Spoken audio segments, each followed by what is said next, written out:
ঈদে মিলাদুন্নবী আরবি শব্দ, যার অর্থ মহানবী সাল্লাল্লাহু আলাইহি ওয়াসাল্লামের জন্মদিনের আনন্দ উৎসব। 12ই রবিউল আউয়াল আল্লাহর প্রিয় হাবিব নবী ও রসুল হযরত মুহাম্মদ সাল্লাল্লাহু আলাইহি ওয়াসাল্লামের জন্মদিন। 570 খ্রিস্টাব্দের রবিউল আউয়াল মাসের এই দিনে তিনি পবিত্র মক্কা নগরীর সম্ভ্রান্ত কুরাইশ বংশের হাশিম গোত্রে জন্মগ্রহণ করেন।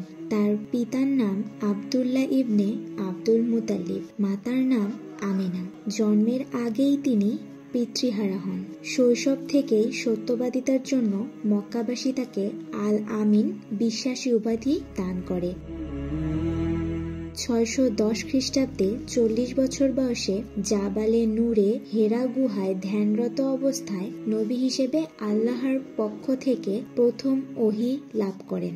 আল্লাহর নির্দেশে হযরত জিবরাইল আলাইহিস সালাম মহানবী হযরত মুহাম্মদ সাল্লাল্লাহু আলাইহি ওয়াসাল্লামের কাছে আসেন। এ সময় পবিত্র কুরআনের সূরা আল আলাকের প্রথম 5 আয়াত অবতীর্ণ হয়। এরপর তিনি ইসলামের দাওয়াতে নিজেকে উৎসর্গ করেন। 23 বছরের নবুয়তি জীবনে অনেক দুঃখ যাতনা সহ্য করেন। মক্কা বিজয়ের মাধ্যমে আল্লাহ ইসলামকে বিজয়ী ধর্ম ও পরিপূর্ণতা দান করেন। 23 হিজরির 12ই রবিউল আউয়াল রসুল করিম সাল্লাল্লাহু আলাইহি ওয়াসাল্লামের ওফাত লাভ হয়। পবিত্র মদিনা নগরীর মসজিদে নববীতে নবীজির রওজা মুবারক অবস্থিত। বিশ্বের মুসলমানরা নবীর জন্মদিনের স্মরণে ঈদে মিলাদুন্নবী সাল্লাল্লাহু আলাইহি ওয়াসাল্লাম পালন করে।